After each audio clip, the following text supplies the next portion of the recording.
नमस्कार साथियों, स्वागत है आपका अपने चैनल नितेश पांडे में। नमस्कार साथियों, मैं अभिषेक आपका स्वागत करता हूं आपके अपने चैनल नितेश पांडे में। साथियों, जैसा कि आपको अवगत है कि हमारे चैनल पे आपके लिए जंगे यूपी टेट एंड सीटेट का बैच चलाया जा रहा है, जिसमें आपको एक बेहतर तैयारी कराई जा रही है। उसी कड़ी में मैं आपको गणित विषय पढ़ा रहा हूं। गणित विषय में अभी तक आपने 13 कक्षाएँ देखी हुई हैं, जहाँ मैंने आपको अभी तक 2 प्रैक्टिस सेट हल करवा दिए हैं। आज की इस वीडियो लेक्चर में मैं आपको प्रैक्टिस सेट नंबर 3 हल करवाने जा रहा हूं, जो 2017 का यूपी टेट में आया हुआ एक पेपर है। तो आशा करता हूं आप वीडियो में अंत तक बने रहेंगे, और अगर आपको यह वीडियो अच्छी लगेगी तो अपने अन्य मित्रों के साथ शेयर भी करेंगे, वीडियो को लाइक करेंगे और ऐसे ही हमारे चैनल को सपोर्ट करते रहेंगे। साथियों, आपके इतने प्यार एवं सहयोग के लिए मैं आपको बहुत बहुत धन्यवाद करता हूं। तो चलिए स्टार्ट करते हैं आज का अपना सेशन। प्रैक्टिस सेट नंबर 3 15 अक्टूबर 2017 में जो यूपी टेट का पेपर हुआ था, उसका ये आज मैं आपको सॉल्यूशन कराऊंगा गणित सेक्शन में। गणित में अभी तक आपने 2 प्रैक्टिस सेट देखे हुए हैं, आज 3rd नंबर का प्रैक्टिस सेट। चलिए स्टार्ट करते हैं। भाग 4 अपना भाग 4 गणित। ठीक, तो इसमें पहला क्वेश्चन कुछ इस प्रकार है। किसी संख्या के 3/4 का 2/3 24 के बराबर है, तो उस संख्या का 1/4 क्या होगा। तो देखते हैं इसको क्या कैसे हल करते हैं। 91 नंबर है क्वेश्चन हमारा। कह रहा है, तो हम सबसे पहले मान लेते हैं मानव संख्या हमारी x है। क्या है? मानव संख्या x है।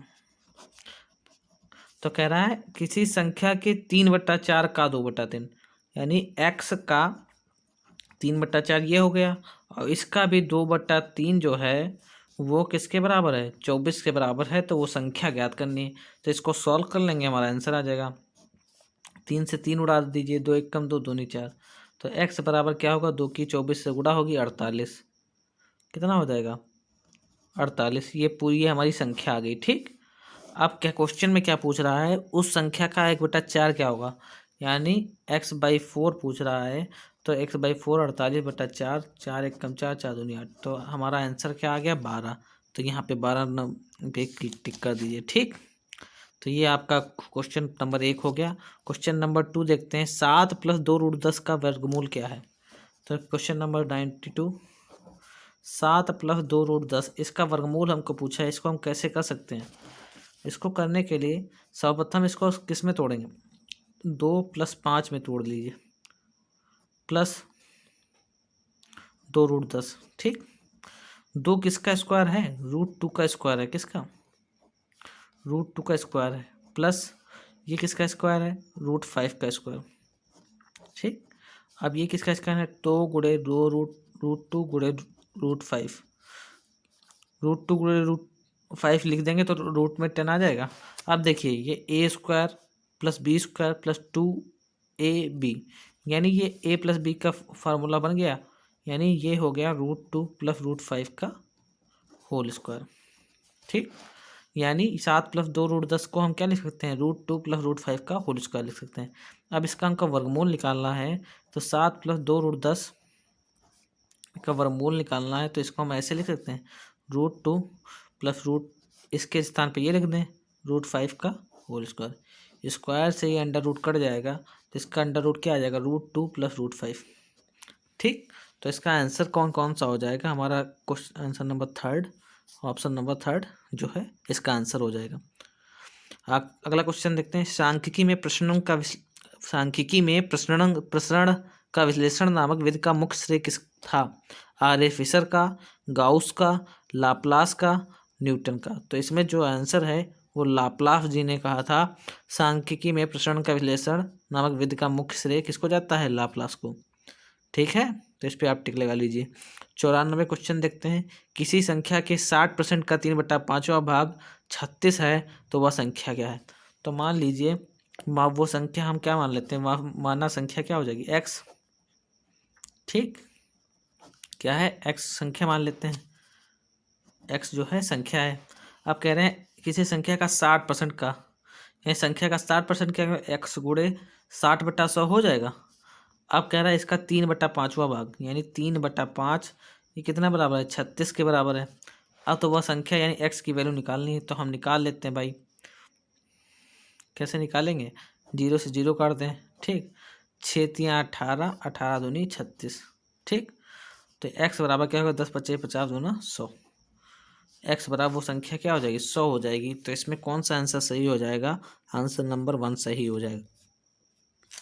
अगला देखते हैं, पाई है एक परिमेय संख्या है, अपरिमेय संख्या है, अभाज्य संख्या है कि पूर्णांक संख्या है। तो आप याद रखिए पाई एक जो है अपरिमेय संख्या है। अगर यहीं पे आ जाए 22/7 एक है, तो वो 22/7 क्या होगी, एक परिमेय संख्या, क्योंकि इसको P1 Q में लिख सकते हैं और Q जो है 0 के बराबर नहीं है। अगर पाई आ जाए तो वह एक अपरिमेय संख्या है, ठीक।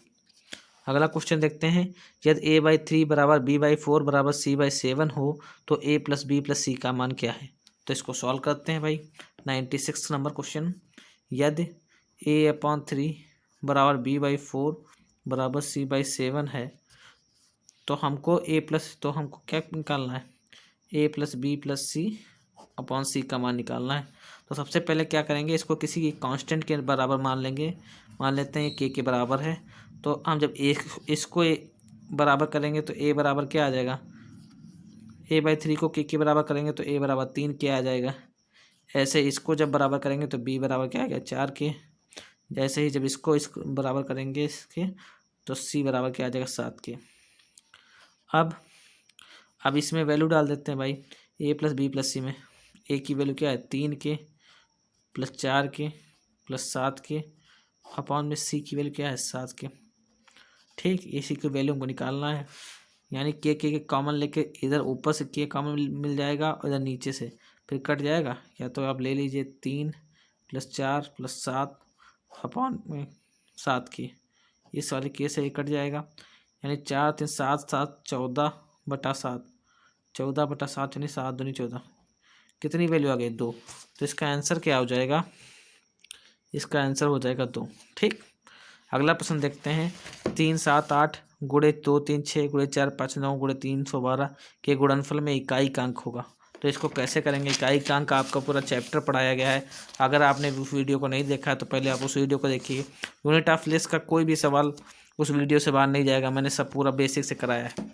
आप पूरा उस वीडियो को देखिए अच्छे से, ठीक है। 97 नंबर क्वेश्चन देखते हैं, जैसे 3 7 8 गुणे 2 3 6 गुणे 4 5 9 गुणे 312। तो हमने कैसे बताया था, सबसे इनसे हमसे कोई मतलब नहीं होता, ये इनसे दहाई वाले अंकों से हमसे कोई मतलब नहीं।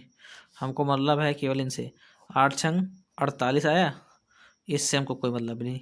8 की गुणा 9 से 8 9 72, इससे हमको कोई मतलब नहीं। 2 की गुणा 2 से 4, तो हमारा इकाई का अंक क्या हो गया, 4।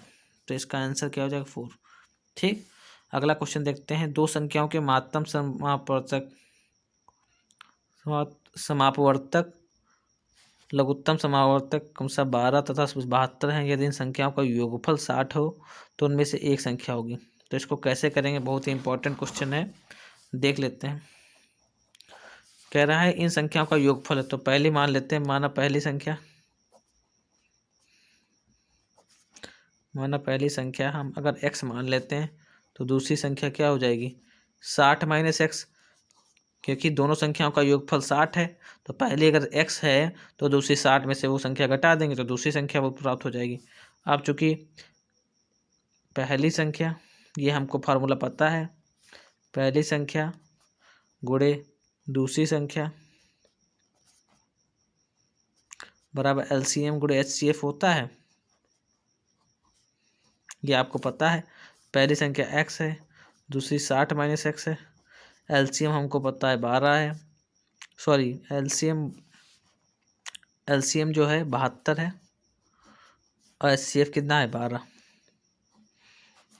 इसको सॉल्व कर लें, यानी x की गुणा 60 से 60x - x², 72 की गुणा इससे 12 दूनी 24 का 4 हाथ से लगा 2, 12 फती 84, 84 2 86, 864 आया। आगे देखते हैं, यानी इसको सॉल्व करेंगे, उधर जाएगा तो x² - 60x plus 864 is equal to कितना हो जाएगा 0। अब हम क्या करेंगे, 864 के ऐसे गुणनखंड निकालेंगे जिनको जोड़ने पे क्या है 60 है। तो सबसे पहले 864 के गुणनखंड करते हैं। 2 चक्कू 8, 2 3 6, 2 दूनी 4, फिर 2 से काटते हैं, 2 दूनी 4, 2 एकम 2, 2 छंग 12, फिर 2 से 2 एकम 4, 2 जीरो 2 8 16, फिर 2 से 2 पंचे 2 चक्कू 8, फिर 2 से 27 दूना 54, फिर 3 से 3 नवा 27, फिर 3 से 3 तिहाई 9, फिर 3 से 3 एकम 3। ठीक, ऐसे निकलेगा। अब इनको हम ऐसे गुणनखंड बनाने हैं जिनको हमको जोड़ने पे क्या आना चाहिए 60 आना चाहिए। कैसे, तो ऐसे कौन से गुणनखंड हैं जिनको जोड़ने पे क्या है 60। तो इसका जब गुणनखंड करेंगे तो इसमें से 36 प्लस 24 हो जाएगा 60, और 36 और 24 के जोड़ने पे 60 है और गुणा करने पे क्या है 864। तो वही है एक्स स्क्वायर माइनस 60x। तो इसको लिखेंगे एक्स स्क्वायर, इन्हीं में से गुणनखंड बन जाएंगे। 3 3 9, 3 3 9 चौक 36, 2 दूनी 4 दूनी 8 3 24, इनसे 24 निकल आएगा, और बाकी के बचे से 3 3 9 और चौक 36, इनसे 36 निकल आएगा। तो 36 प्लस 24 60 होता है, और 36 गुणे 24 864। ये आपने 9th में पढ़ा होगा। एक्स स्क्वायर 36 60 को किस में तोड़ेंगे 36 और 24 में, प्लस 864 इजकल टू 0, यानी x square minus 36x plus 24x plus 864, ये क्या हो गया 0। यहाँ से एक्स कामन लें तो एक्स माइनस 36 आया, यहाँ प्लस 24 कामन लें एक्स माइनस 36 आया। ठीक, यहाँ पे सॉरी माइनस ही हो जाएगा, जब माइनस की इससे गुणा होगी तो माइनस कामन लेंगे, माइनस 24 कामन लेंगे तो एक्स माइनस 36 आएगा। तो एक्स माइनस 36 और एक्स माइनस 24, एक्स की वैल्यू क्या आ जाएगी एक्स बराबर 36, 24। तो इस ऑप्शन में देख लेंगे जो इन दोनों में से होगा वही आंसर। 36 कहीं है नहीं है, 24 मिल गया तो भाई 24 आंसर होगा। इनमें से एक संख्या पूछी तो एक संख्या 24 होगी, दूसरी 36। अगला प्रश्न देखते हैं। एक शिक्षक ने ब्लैक बोर्ड पर लिखा 29 गुणे 4 ज्ञात कीजिए। ये लिखा भाई। एक विद्यार्थी ने अपनी अभ्यास पुस्तिका पर इसे 27 गुणे 4 उतारा तथा नीचे दर्शाए अनुसार हल किया। भाई हल तो सही किया इसने, 29 गुणे 4 लिखा था लेकिन उसने 27 गुणे 4 दिया। अब शिक्षक द्वारा क्या करना चाहिए, विद्यार्थी को 0 अंक देना चाहिए। उस विद्यार्थी से कक्षा में सतर्क रहने को कहकर 0 अंक देने चाहिए। उस विद्यार्थी को 5 अंकों में से 2 अंक देने चाहिए। तो भाई क्वेश्चन तो उसने सही किया, उससे 0 अंक क्यों मिलने चाहिए, बस उसने उतारा गलत। तो ऑप्शन नंबर 4 जो है इसका बिल्कुल सही होगा। यह कारण जानने का प्रयास करना चाहिए कि विद्यार्थी ने प्रश्न को क्यों गलत उतारा तथा उसे सही प्रक्रिया के लिए पूरे 5 अंक देना चाहिए। ये बिल्कुल सही ऑप्शन है, बाकी तो सब पता नहीं क्या लिखा है। अगला देखते हैं। यदि किसी वस्तु का क्रय मूल्य उसके विक्रय मूल्य का 3/2 है तो लाभ या हानि प्रश्न निकालिए। बहुत ही अच्छा क्वेश्चन, लाभ हानि से देखते हैं भाई। 100 नंबर का प्रश्न है। कह रहा है, क्या कह रहा है, यदि किसी वस्तु का क्रय मूल्य उसके विक्रय मूल्य का 3/2 है तो मान लेते हैं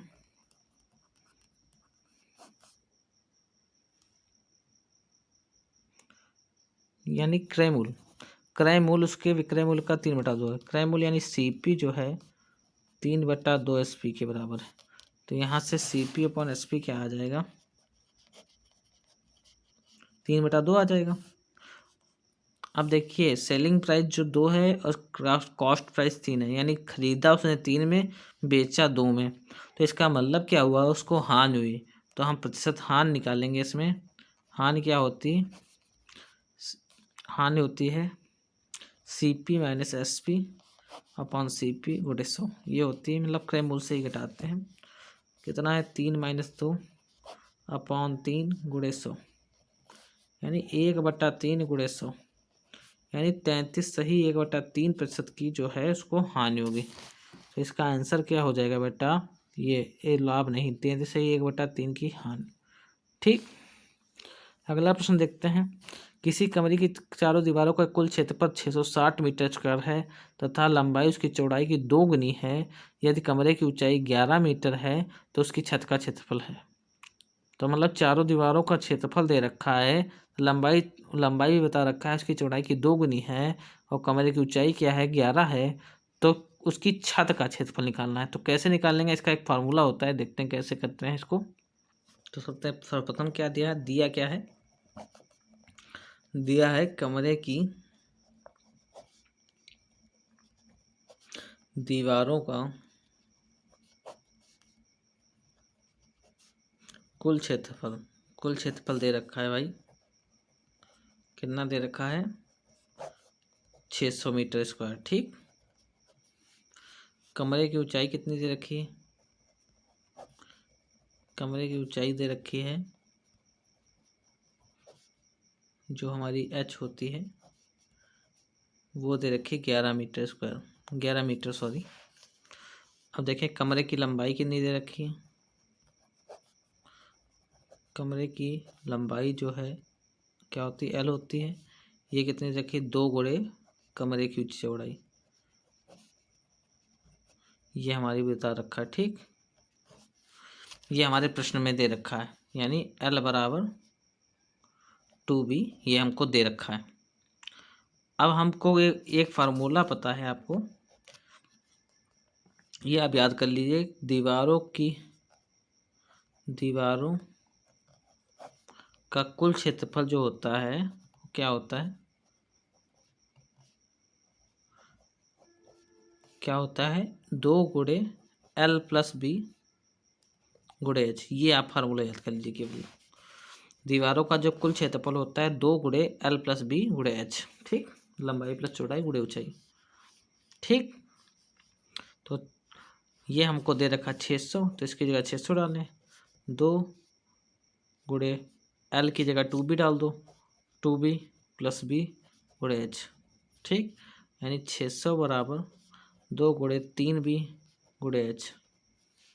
यहाँ से आप हल कर लीजिए, 2 से काटिए, 2 3 6 300 आया, फिर 3 से काटिए 100 आया, यानी क्या हो गया, H की भी वैल्यू डाल दीजिए। H कितना हमको दे रखा 11, तो यहाँ पे 11 डाल दीजिए। B बराबर क्या हो गया, ये 600 नहीं 660 है। ठीक है, प्रश्न में 660 है, 660। जब 660 करेंगे तो 2 से काटेंगे तो 330 आएगा, फिर 3 से काटेंगे, 3 एक कम 3, 3 एक कम 3, 110 आएगा। फिर 11 से काटें, 11 एक कम 10 आ जाएगा, यानी B की वैल्यू हमारी आ गई 10। B हमारे कितना आ जाएगा, चौड़ाई B बराबर 10 मीटर आ गई। ठीक, अब L चूँकि L बराबर क्या था 2B, यानी L बराबर क्या होगा 2 गुणे 10, यानी 20 मीटर आ गया। ठीक, L बराबर कितना आ गया 20 मीटर।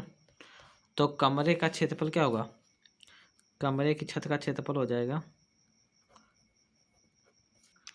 छत का क्षेत्रफल कितना हो जाएगा, छत का क्षेत्रफल होता है भाई L इंटू बी। L कितना है 20, B है 10, यानी 200 मीटर इसका छत का क्षेत्रफल हो जाएगा। ठीक, अगला प्रश्न देखते हैं, यही आंसर आ जाएगा 200 मीटर, तो इसमें आंसर क्या हो जाएगा, 200 मीटर स्क्वायर इसका आंसर हो जाएगा। ठीक, अगला देखते हैं, यदि संख्या 604 और बीच में एक संख्या है और 6 लिखा है, 11 से विभाज्य है, तो रिक्त स्थानों का पूर्णांक क्या हो जाएगा। तो यानी इस यहाँ पे क्या कौन सी होनी चाहिए, तो इसको हम बताने के लिए आपको विभाज्यता का नियम भी मैंने पढ़ाया है, वो वाली वीडियो नहीं देखा है तो 11 का विभाज्यता का नियम क्या होता है, 102 नंबर 604, उसके बाद एक स्थान और फिर 6। तो इसमें क्या होता है, अल्टरनेट का सम निकालते हैं, 6 4 10 6 16 आ गया, और इसका 0 प्लस यहाँ पे क्या आना चाहिए कि 11 से विभाज्य है, तो इनका जो घटाने पे आना चाहिए 16 माइनस एक्स, वो कितना होना चाहिए 11 होना चाहिए, तभी विभाज्य होगा। तो 16 माइनस 11, 11 बराबर एक्स हो जाएगा, 16 में से 11 जाएगा, कितना हो जाएगा 5, यानी 0 प्लस 5 होगा तभी वो 11 से डिवाइड होगी। तो यहाँ पे क्या हो जाएगा, तो यहाँ पे खाली स्थान की जगह पे क्या हो जाएगा 5 हो जाएगा। ठीक, अब देखें ये अगला प्रश्न क्या कहता है, कह रहा है 20वीं सदी के स्वशिक्षित भारतीय गणितज्ञ की प्रतिभावनाक व्यक्ति कौन थे। तो पहला ऑप्शन है आर्यभट्ट, दूसरा श्रीधराचार्य, तीसरा श्रीनिवास रामानुजन, चौथा हरिश्चंद्र। तो इसमें जो श्रीनिवास रामानुजन थे वो 20वीं सदी के स्वशिक्षित भारतीय गणितज्ञ प्रतिभावान व्यक्ति थे। ठीक। अगला प्रश्न, दो संख्याओं में से बड़ी संख्या का 2 गुना छोटी संख्या के 5 गुने से 3 ज़्यादा है तथा बड़ी संख्या के 4 गुने और छोटी संख्या के 3 गुने का योग वे 71 है, तो वे संख्याएं कौन है? तो इसको हल करते हैं हम। 104 नंबर हम हल करते हैं। तो सबसे पहले हम मान लेते हैं माना बड़ी संख्या को x मान लेते हैं और छोटी संख्या को क्या मान लेते हैं? y। तो प्रश्न में कह रहा है बड़ी संख्या का 2 गुना छोटी संख्या के 5 गुने से 3 ज़्यादा है, यानी बड़ी संख्या का 2 गुना 2x बराबर छोटी संख्या के 3 गुने से 3 ज़्यादा है। ठीक। छोटी संख्या के 5 गुने से, छोटी संख्या के यहाँ पे 5 गुने से 3 गुना ज़्यादा है। छोटी संख्या के 5 गुने से 3 ज़्यादा है, तो 5y + 3 हो जाएगा। यहाँ से 2x - 5y = क्या आ जाएगा? 3। ये समीकरण 1 आ गया। अब दूसरी शर्त क्या कह रहा है? तथा बड़ी संख्या के 4 गुने और छोटी संख्या के 3 गुने का योग 71 है। बड़ी संख्या के 4 गुने यानी 4x और छोटी संख्या के 3 गुने यानी 3y का योग कितना है? 71 है, ये बता रहा है। ठीक। तो ये समीकरण 2 हो गया भाई। ठीक, ये क्या हो गया? समीकरण 2। अब इन दोनों को सॉल्व करना है। तो इन दोनों को सॉल्व करने के लिए अगर हम इसको 2 से गुणा कर दें फिर इसके साथ जोड़ दें तो हमको आ जाएगी 2 की 2 से गुणा करेंगे क्या आ जाएगा? 4x, फिर 2 की 5 से 2 पंचे 10x 10y क्या गया? माइनस का बराबर 2 3 6। अब इन दोनों को क्या करें? घटा दें, माइनस प्लस माइनस, तो ये उड़ गया। 3 और 10 को जोड़ेंगे 13y प्लस 71 में से 6 जाएगा, क्या आ जाएगा? 71 में से 6 गया 65 आ जाएगा। तो 13 कम 13, 13 × 5 = 65। y की वैल्यू 5 आ गई।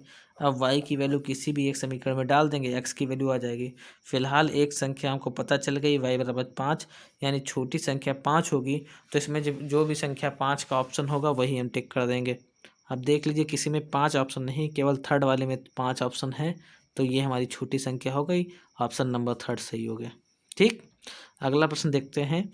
5 सेमी 1 से भुजा वाले एक घन के सभी फलकों पर रंग लगाया जाता है। यदि इसे 1 सेंटीमीटर क्यूब वाले घनों में काट दिया जाता है तो 1 सेंटीमीटर क्यूब वाले कितने घन में केवल एक ही फलक पर रंग होगा? तो इसको कैसे करते हैं? तो केवल एक सतह रंगे घनों की संख्या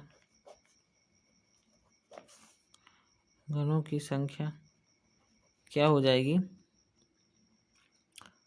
संख्या क्या हो जाएगी? बराबर 6n - 2 का होल स्क्वायर। ये आप फार्मूला याद कर लीजिए, और कोई ऑप्शन नहीं है आपके पास याद करने के अलावा 6, क्योंकि एक फार्मूला इसमें फार्मूला ही याद करना पड़ेगा। 6n - 2 का होल स्क्वायर यानी 6n की वैल्यू क्या है? n की वैल्यू क्या है इसमें? n मतलब 5 सेंटीमीटर दे रखा है, तो 5 - 2 का होल स्क्वायर, 6 5 में से 2 गया 3 का होल स्क्वायर, यानी 6 × 9 9 छक 54 जो होगा इसका वो हो जाएगा कि 1 सेंटीमीटर वाले कितने घन होंगे? एक सतह रंगेंगे तो 54 होगा इसमें आंसर। ठीक। अगला प्रश्न देखते हैं। यदि अवरोही क्रम में रखे गए आंकड़ों के दोनों छोरों से चरम प्रेक्षण हटाए जाते हैं तो केंद्रीय प्रवृत्ति के कारण कौन से मापक प्रभावित होते हैं? तो इसमें माध्य, माध्यक और बहुलक तीनों चीज़ें प्रभावित होती हैं, इतना आप ध्यान रखिए। अगला प्रश्न देखते हैं। किसी प्राकृतिक संख्या का प्रत्येक अंक या तो 3 या 4 है, या संख्या 3 और 4 दोनों से विभाजित है। ऐसी सबसे छोटी संख्या क्या है? ठीक।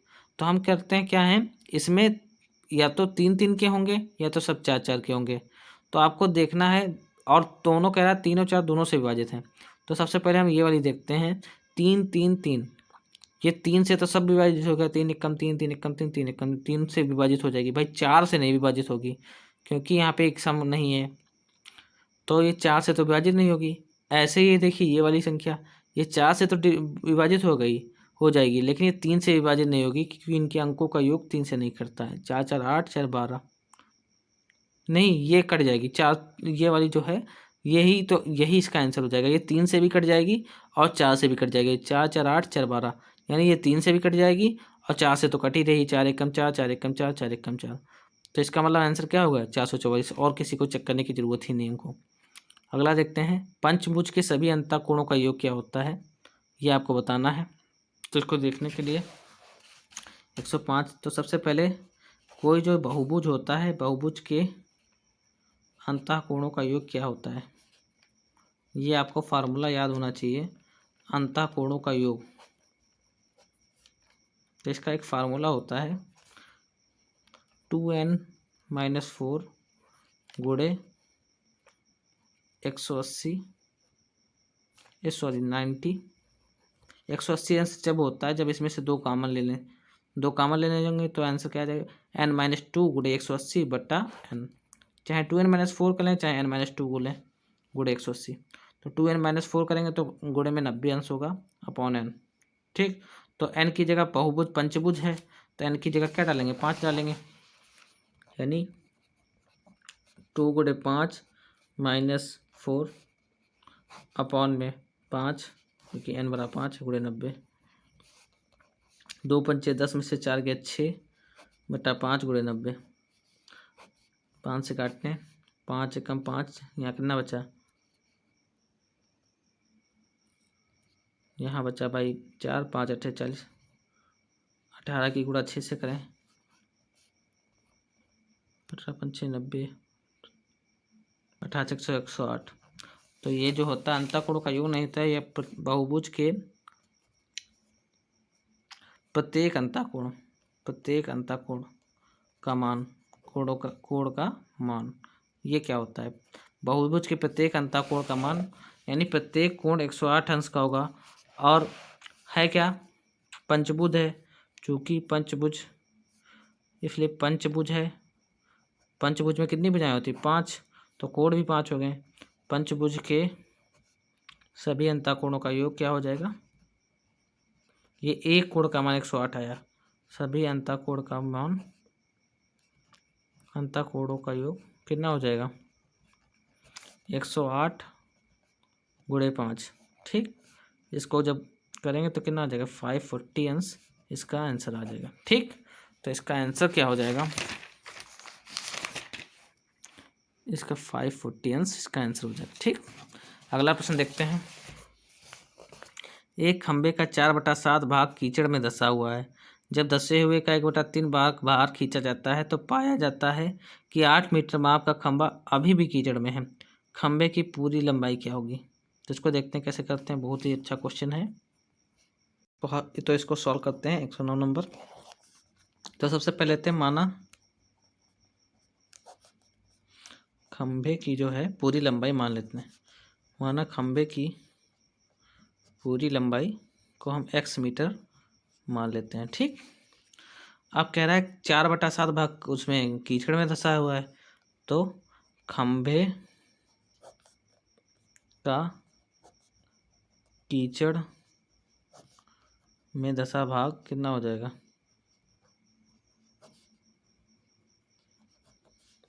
4x/7 metre. ठीक, अब क्या कह रहा है, प्रश्न के अनुसार कह रहा है जितना धंसा हुआ भाग है उससे 1/3 भाग अगर बाहर निकाला जाता है तो हमको क्या प्राप्त होता है, तो प्राप्त होता है कि 8 मीटर अभी भी रह गया है। यानी ये कोई खंबा है, ये कीचड़ में धंसा हुआ है। ठीक है, ऐसा कीचड़ में धंसा हुआ है। ठीक, तो इसका 4/7 भाग जो ये है, इतना जो भाग है ये धंसा हुआ है कीचड़ में। अब उसको जब थोड़ा ऊपर खींचा जाता है, 1/3 भाग ऊपर खींचा जाता है, तो पता चलता है कि अभी भी इसका कुछ भाग यानी 8 मीटर अंदर है। ठीक, तो इसका मतलब क्या हो गया, यानी 4x/7 माइनस 4x/7 का 1/3 भाग जब ऊपर खींच गया तो कितना हो जाएगा, ये कितना बचा 8। ठीक, इतना भाग 4x/7 है, इसी का 1/3 भाग जब हम ऊपर खींचते हैं तो वो कितनी, इसकी लंबाई कितनी है 8 मीटर बचती है। तो क्या हो जाएगा भाई, इसका सबको लासा लेते हैं। 4x/7 माइनस 4x/21 आ जाएगा। 7×3=21, ये कितना है 8 है। इसको सॉल्व कर लें। 21 लासा आ जाएगा। 7×3=21, 3×4=12x minus 4x is equal to 8, यानी 12 में से 4 गया, यानी 8x इज इक्वल टू 8×1=8, 8×2=16, 168 आ गया। 8 से काट देते हैं, 8×2=16, 8×1=8, तो यानी x बराबर क्या आ जाएगा 21 मीटर, यानी खंबे की लंबाई कितनी हो जाएगी 21 मीटर। तो ऑप्शन नंबर जो है 1 इसका सही हो जाएगा। अगला प्रश्न बहुत ही इंपॉर्टेंट है। ऐसा प्रश्न बहुत ही इंपॉर्टेंट होता है। ए और बी किसी काम को 12 दिन में कर सकते हैं, बी और सी उसी काम को 15 दिन में, तथा सी और ए उसी काम को 20 दिन में कर सकते हैं। ए अकेले उसी काम को कितने दिन में करेगा। तो इसको करने के लिए सबसे पहले देख लीजिए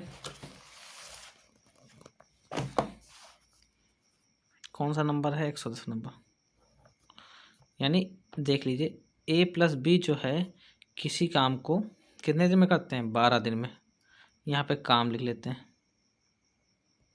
यहाँ पे दिन लिखते हैं, यहाँ पे 12 दिन में ए प्लस बी किसी काम को कर लेते हैं। ठीक, अब बी प्लस सी कह रहा है उसी काम को बी और सी 15 दिन में करते हैं। ठीक, और सी और ए जो कह रहा है सी और ए मिलके कितने दिन में करते हैं 20 दिन में। तो इसमें टोटल वर्क निकाल लेते हैं, कुल काम जो होता है इन सब का एलसीएम होता है 12, 15, 20 का एलसीएम होगा। ठीक, तो 12, 15 का एलसीएम 20 का कितना हो जाएगा 60 हो जाएगा। ठीक, और इधर निकालते हैं हम एफिशिएंसी, यानी उनके कार्य करने की क्षमता। अब देखिए 12 दिन में करते हैं, टोटल वर्क 60 है, तो 60 को 12 से डिवाइड कीजिए, यानी इनकी एफिशिएंसी कितनी हो जाएगी 5 हो जाएगी। बी प्लस सी की एफिशिएंसी कितनी हो जाएगी 15×60, इनकी एफिशिएंसी 4 है भाई। और सी प्लस ए की एफिशिएंसी कितनी है 20×3=60, यानी सी और ए की एफिशिएंसी सबसे कम है 3, और इन सब की सबसे ज़्यादा है, इन दोनों की सबसे ज़्यादा है। ठीक, ए प्लस बी की, यानी हम एफिशिएंसी ही निकालते हैं, उसी से हमको पता चलता है।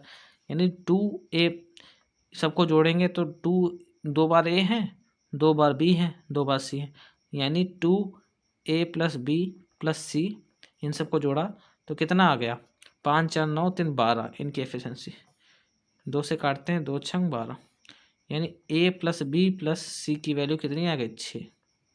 ठीक, हमको एफिशिएंसी निकालनी है, a + b + c कितना हो गया 6 आ गया।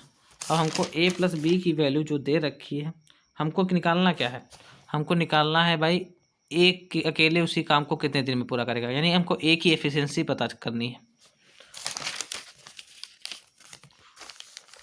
यानी बी प्लस सी की अगर हमको वैल्यू पता चल जाए उसको ए में डाल देंगे। बी प्लस सी की वैल्यू कितनी 4, तो वही डालेंगे, यानी ए प्लस इसकी जगह 4 डाल देंगे इक्वल टू 6, यानी ए की एफिशिएंसी कितनी हो जाएगी 6 - 4, ए की एफिशिएंसी हो जाएगी 2। ठीक, अब देखिए टोटल वर्क से अगर हम ए कितने दिन में कार्य पूरा करेगा, ए कितने दिन में कार्य को पूरा करेगा, वो कैसे पता चलेगा कार्य को पूरा करेगा।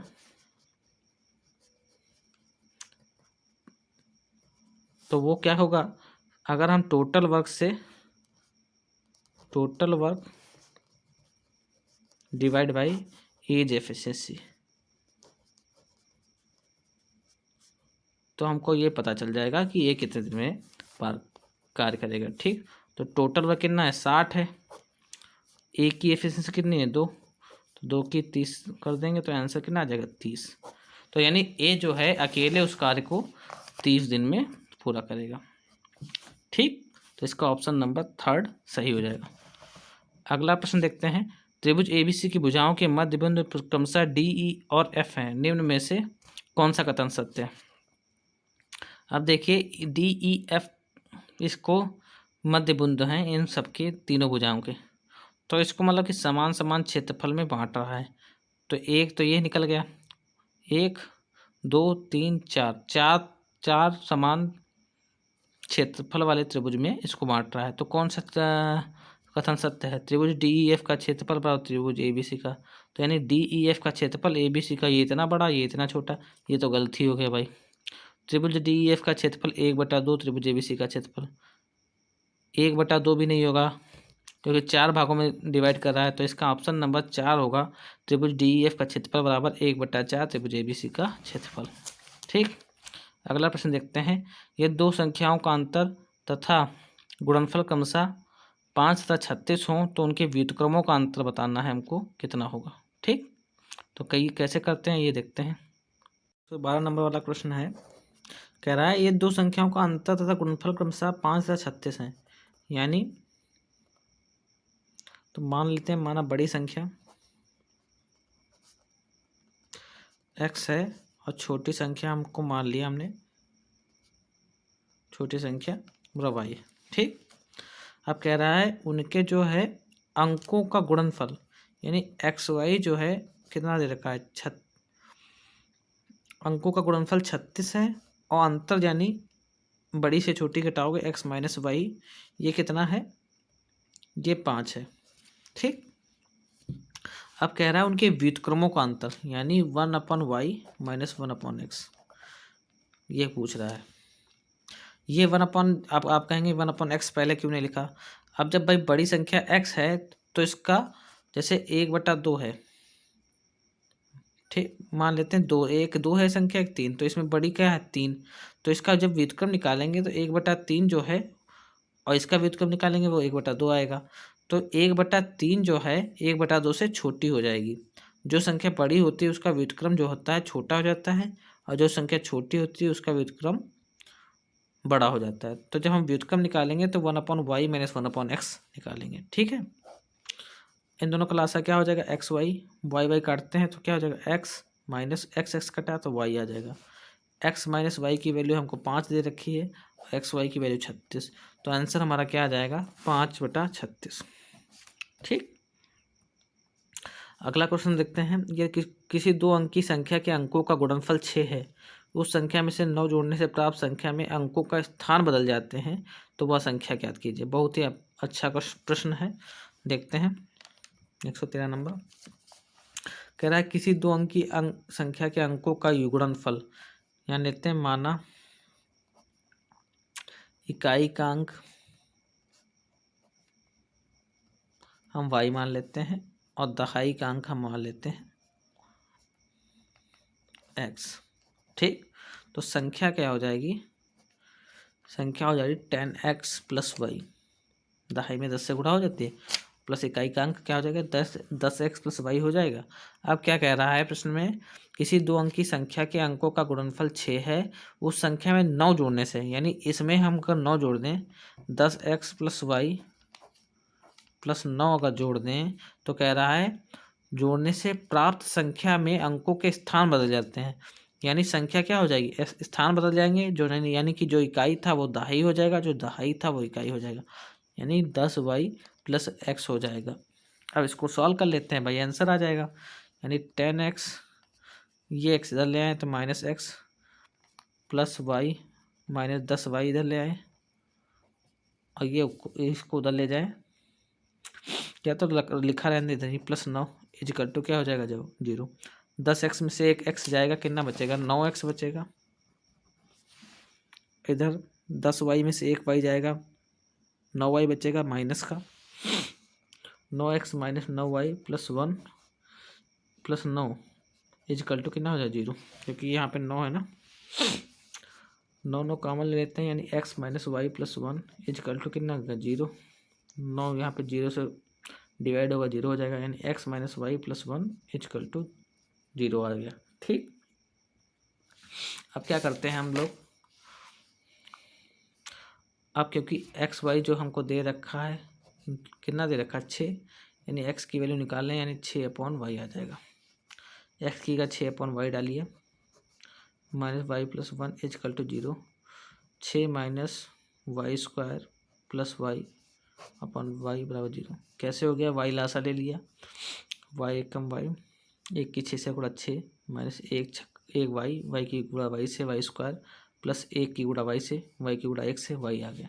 ठीक, ये इससे गुणा होगा 0 से तो 0 हो जाएगा, यानी 6 minus y square plus y equal to 0। Y square को उधर भेजिए, y square minus y minus 6 equal to 0। ऐसे दो गुणनखंड जिनको घटाने पे क्या आना चाहिए, 1 आना चाहिए। तो क्या होगा, 3 दूना 6, वाई स्क्वायर -3 -2 वाई, 3 में से 2 गया, एक ही वाई 2 बचा, -6 = 0। Y square -3 y minus +2 y -6 = 0। Y common लीजिए, वाई -3 +2 कॉमन लीजिए, वाई -3 = 0। वाई -3 फिर से मिल गया, वाई +2 = 0। वाई बराबर 3 -2, माइनस वाला लेंगे नहीं, यानी वाई की वैल्यू क्या आ जाएगी, 3। ठीक, वाई की वैल्यू 3 आ गई। संख्या हमसे पूछ रहा है। अब हम चूँकि एक्स वाई क्या है, 6 है, एक्स गुणे वाई की वैल्यू 3 है, अब 6, 3 से काटे 3 दूनी 6, एक्स की वैल्यू 2 आ गई। ठीक, संख्या हमने क्या माननी थी, 10x + वाई। संख्या हमने मांगनी थी 10x + वाई, यानी 10 गुणे 2 + 3, यानी 10 दूना 20 + 3 यानी 23। संख्या क्या हो जाएगी, 23। तो ऑप्शन नंबर इसमें 4 जो है सही हो जाएगा, वह संख्या क्या होगी, 23 हो जाएगी। अगला देखते हैं, किसी आयत चित्र में आयत की ऊंचाई क्या बताती है, आयत की बारंबारता बताती है। ठीक, यह ध्यान रखिएगा। 115 नंबर, एक रचनात्मक कक्षा में शिक्षकों को निम्न में से क्या नहीं करना चाहिए, विद्यार्थियों को प्रश्नों के हल ढूंढने के लिए अपनी नीतियों विकसित करने देना, विद्यार्थियों को सूत्र रटने के लिए कहना, ऐसी परिस्थितियां बनाना जिनमें विद्यार्थी हल खोजने में प्रवृत्त हो, विद्यार्थियों को गणितीय साधनों के अपने अर्थ बताने देना। तो क्या नहीं करना चाहिए, सूत्र रटने नहीं देना चाहिए। ठीक, अगला क्वेश्चन है, दो कोटिपूरक कोणों का अंतर 40 है, तो दोनों कोण क्या होंगे। ठीक, तो आप जानते हैं, 116 नंबर देखते हैं। चूँकि जानते हैं आप कोटिपूरक कोण क्या होते हैं, जिनके कोणों का योग कितना होते हैं, 180 अंश होता है। ठीक, तो कह रहा है दोनों कोणों का अंतर जो है कितना है, वो कह रहा है कोटिपूरक क्या होता है, सॉरी 90 अंश होता है। कोटिपूरक के योग 90 अंश होता है। तो मान लेते हैं कोण एक्स और वाई हैं, एक्स और वाई क्या है, कोण है, कोण। ठीक, तो इन दोनों का योग कितना हो जाएगा, एक्स + वाई, कोटिपूरक कोण है तो 90 है। अब कह रहा है इनका जो अंतर है, कहाँ गया, इनका अंतर 40 है, यानी एक्स - वाई ये 40 होगा। तो आपको बताना दोनों कोण क्या होंगे, ये कट जाएंगे। 2x = 9 × 4 = 13, 130, 2 × 6 = 65, x = 65 आ गया, यानी x + वाई 90 है, ये 65 आ गया, प्लस वाई 90। तो y बराबर क्या होगा, 90 - 65, 10 में से 5 गया, 5 बचा, 8 में से 4 गया 2, 25। y बराबर कितना आ जाएगा, 25। तो 65 और 25 क्या हो जाएगा आंसर, तो यानी इसका आंसर हो जाएगा तीसरा, 25 और 65। 1 2 1 0 1 2 को 12 से भाग देने पर शेषफल क्या होगा, नेक्स्ट क्वेश्चन में देखते हैं। तो भाग दे दो भाई, सिंपल है। 70 नंबर, 117 है, क्या है, 1 2 1 0 1 2, इसको 12 से भाग देना है, दे दीजिए। 12 × 12 कट गया, अगली संख्या उतारें। 1 जो है 12 से कम है तो 0 उतार के दूसरी संख्या उतारें, 10। अभी भी 10 12 से कम है तो अगली संख्या उतार के एक अलग संख्या निकाल लेते हैं। 12 × 84 = 8 96, 96 लगाते हैं, 5 आया, ये कट गया पूरा। अगली संख्या उतारते हैं 2, 12 × 4 = 48, 12 में 60 गया, 4 कट गया, तो शेषफल क्या आ गया, 4। तो आंसर क्या हो जाएगा इसमें, 4। ठीक, अगला देखते हैं, किसी विद्यार्थी को निम्न में से क्या आंकना चाहिए, गणितीय संप्रेषण, बिना समझे रटने की क्षमता, शिक्षक को सुनने की क्षमता, अवधारणाएं ना समझने पर भी प्रश्न ना पूछने की जरूरत। तो जो होता है, किसी विद्यार्थी को निम्न में से क्या आंकना चाहिए, अवधारणाएं ना समझने पर भी प्रश्न ना पूछने की प्रवृत्ति, ये हमको ये चीज़ आंकना चाहिए। अधिकतम और न्यूनतम प्रेक्षण का अंतर क्या कहलाता है, ये कहलाता है भाई परिसर। सबसे छोटी अभाज्य संख्या क्या है, सबसे छोटी अभाज्य संख्या ये आप जानते हैं, समअभाज्य संख्या 2 है। तो आपको पूरा टॉपिक समझ में आया होगा, आशा करता हूँ। पूरा प्रैक्टिस से हल करा दिया गया है, तो आपको पसंद आया होगा। तो अगर पसंद आई है वीडियो तो ज़रूर लाइक कीजिए, और कमेंट में भी बताइए कैसा लगा आपको ये वीडियो पूरा सेशन। और अपने अन्य मित्रों के साथ ये वीडियो जरूर शेयर कीजिए। जितना आप शेयर करेंगे हम लोगों को उतना ही मोटिवेशन मिलेगा, उतना आपके लिए कुछ बेहतर कंटेंट देने के लिए प्रयास किया जाएगा। तो जितना आप लोगों का प्यार बना रहेगा, लाइक करेंगे, वीडियो को शेयर करेंगे और कमेंट में भी बताएंगे कैसा लगा, तो उतना हम सबको मोटिवेशन मिलेगा। तो चलिए मिलते हैं अब एक नए प्रैक्टिस सेट के साथ। तब तक के लिए नमस्कार।